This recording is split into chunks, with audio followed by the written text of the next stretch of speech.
Assalamualaikum warahmatullahi wabarakatuh. Halo Waalaikumsalam sahabat bangsa, warahmatullahi wabarakatuh. halo sahabat bangsa. Kali ini kita ada di podcast digitalisasi dan edukasi ya. Ini kita sekarang tuh selamat datang semua nih para peserta, para narasumber semua yang hebat-hebat yang ada di sini. Selamat datang di podcast Dialog Kebangsaan hari ini pada tanggal 2 Februari 2026. Kita akan membedah makna visualisasi bangsa di era digital. Yang tadi tema kita judulnya kita adalah bela negara ya Pak ya. Sinergi teknologi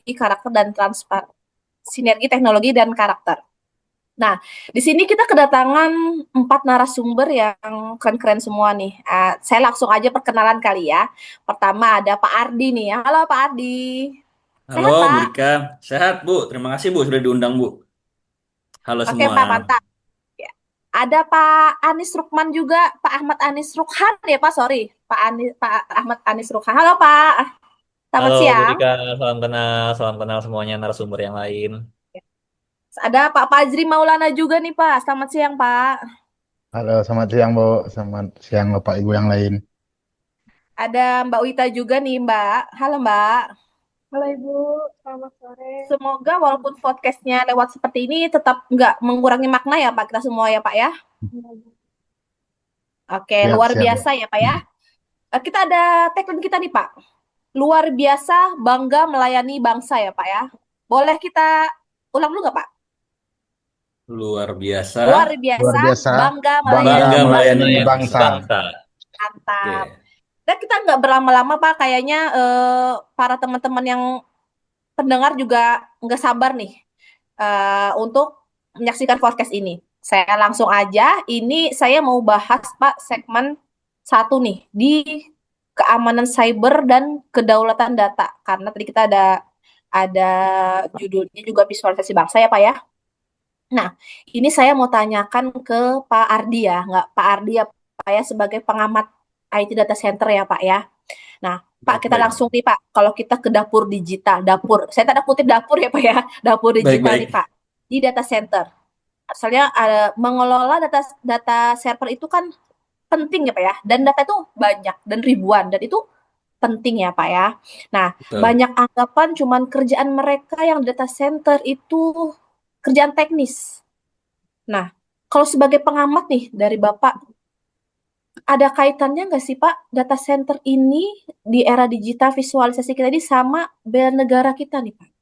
Karena kita kan harus Oke. berkebangsaan dan bela negara yang di zaman digitalisasi ini. Ayo Pak, Nah, Bapak silahkan untuk Pak Ardi.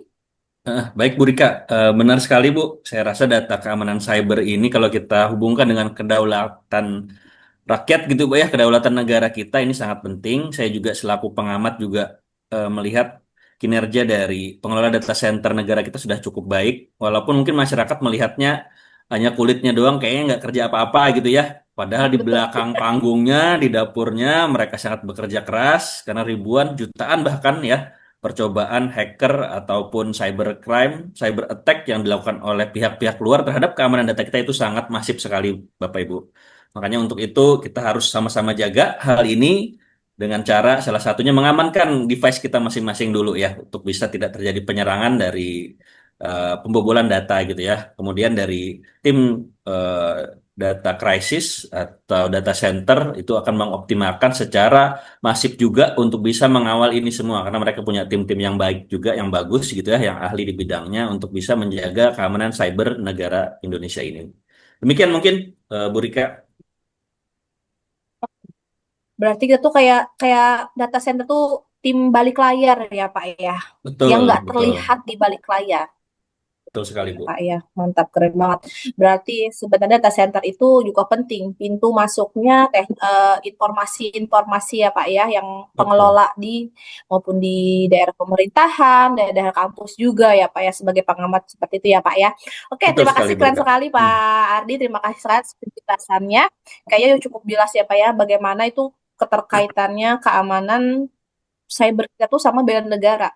Karena kita Betul. mengamankan pun tugasnya data center tuh termasuk dia membela negara juga ya Pak ya. Betul. Karena Karena kalau banyak bobol banyak rahasia, betul, Bu. bobol data Banyak kita ya rahasia, bahaya betul. juga.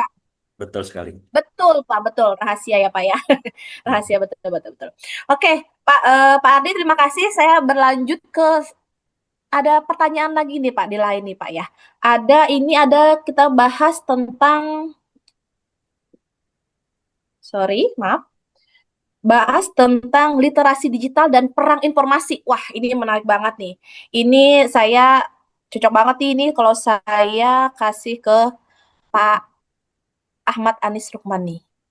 Pak, tadi kan kita sudah beralih ke dari Pak Ardi ke dapur digitalnya, Pak ya. Sorry, tadi kita dari Pak Ardi udah siap nih dengan kalau kata Pak Ardi data center atau tim IT itu sudah siap sama jaga bentengnya. Nah, kalau dari Pak Anies nih sebagai pengamat humas atau orang humas ya Pak ya. Nah, itu bagaimana bagaimana sih Pak kalau misalkan data ini sudah teramankan, tapi berita di sana banyak hoax nih Pak, banyak banyak berita-berita yang nggak benar, banyak hoax lah kalau kita bahasa kerennya sekarang. Gimana sih Pak tanggapannya Pak atau ada trik-trik jitu lah gitu lah Pak. Silakan Pak Ahmad Anis Rukhan. Oke, menarik sekali pembahasannya hari ini. Sebelumnya saya ucapkan terima kasih kepada Ibu Rika atas kesempatannya. Memang benar apa yang dijelaskan Ibu Rika tadi dan juga pemaparan dari Pak Ardi, karena itu merupakan menjadi tantangan kita saat ini. Karena kebanyakan informasi yang benar itu di luar sana kalah dengan informasi yang viral. Padahal informasi yang viral itu kebanyakan masih belum benar. Kebanyakan adalah hoax. Nah, terkait bela negara sendiri, itu untuk pada humas, itu sebagai penjernih informasi. Nah, kita itu harus cepat mengonfirmasi isu-isu yang beredar untuk bisa mengcounter narasi terhadap berita palsu yang ingin memecah belah bangsa. Karena dengan tersebarnya berita-berita yang tidak dapat dipertanggungjawabkan kebenarannya, itu secara tidak langsung dapat memecah keharmonisan dalam bernegara.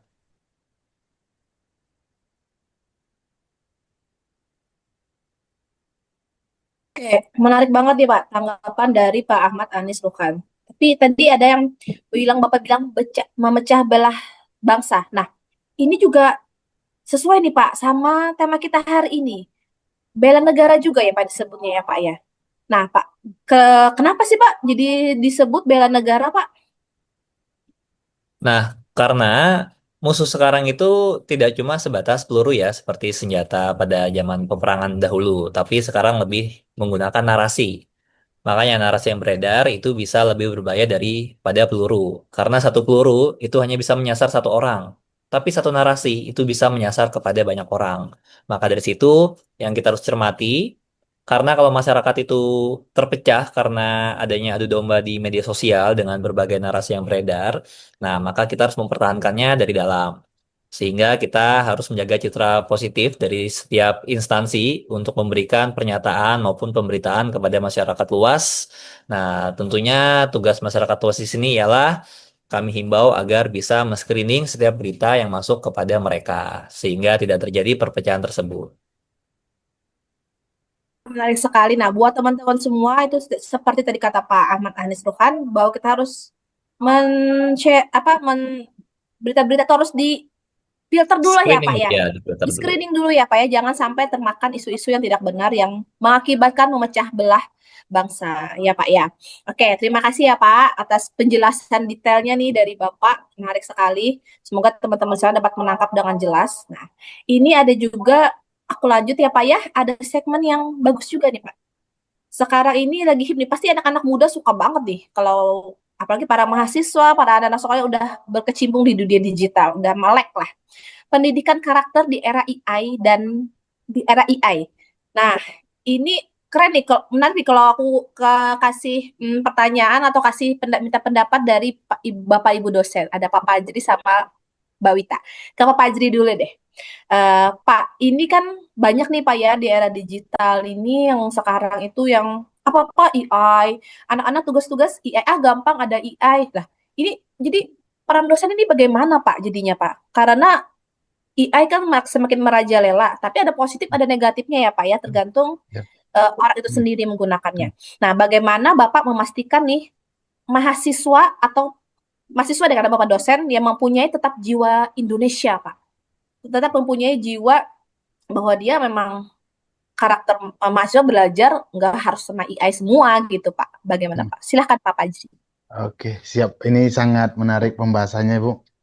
Bagaimana AI itu sudah familiar ya di kalangan kita, baik itu pelajar maupun mahasiswa.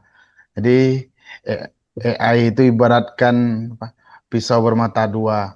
Nah, kami menekankan bahwa menjadi pintar itu baru setengah jalan. Sisanya itu adalah integritas dan peran dosen. Dosen tendik itu mengawasi jalannya mahasiswa menggali ilmu, baik itu secara apa, sistem perkuliahan tatap muka maupun dengan di pertanyaan-pertanyaan AI, di mana bela negara di dunia pendidikan itu ah, bukan hanya mencetak lulusan yang beretika, juga mencetak lulusan yang berilmu, wawasan yang bagus. Dan kami mengajarkan bahwa menggunakan AI untuk belajar itu boleh, tapi jangan plagiasi. Itu haram. Oke, mungkin itu saja dari saya, Bu. Benar ya Pak ya, jatuhnya kalau kita semua AI plagiasi ya Pak ya. Hmm, Karena dosen aja nggak boleh plagiat ya Pak ya, bikin jurnal hmm, ya Pak ya, ditindak ya Pak ya. Oh ya, iya, Bu. menarik sekali sih Pak. Oke. Nah, itu kan tadi tanggapan dari Bapak untuk memaknai AI ya Pak ya. Jadi kan kita harus tadi ada paparannya juga kalau AI itu akan berfokus kepada manusianya. Karena AI Hmm, sendiri buatan dari manusia ya Pak ya. Nah, aku mau tanggapan dong dari Mbak Wita. Oh, makasih dulu untuk Pak Fajri ya Pak atas pemaparan detailnya yang keren banget iya, Bu. tentang AI di mahasiswa-mahasiswanya. Nah, Mbak Wita, kalau AI itu kan kita kan jadi kayak aku sampaikan tadi, Pak Fajri tadi sampaikan bahwa akan berfokus kepada manusianya ya Mbak ya. Nah, gimana sih Mbak? Apa sih benar nggak sih kita harus fokus ke manusianya daripada AI-nya Mbak?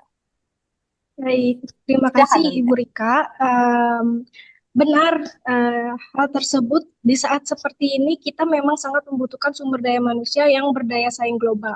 Dan AI itu salah satu pendukung untuk mencapai hal tersebut. Namun perlu kita ingat, semua hal itu harus tetap berakar pada nilai-nilai Pancasila. Sehingga pesan saya untuk para pemuda, termasuk kita juga, kita itu boleh sekolah, menuntut ilmu, mencari pengalaman sebanyak-banyaknya, bahkan sampai ke luar negeri. Tapi harus diingat, otak dan hati kita harus tetap merah putih. Begitu, Ibu Rika. Wah, keren banget nih.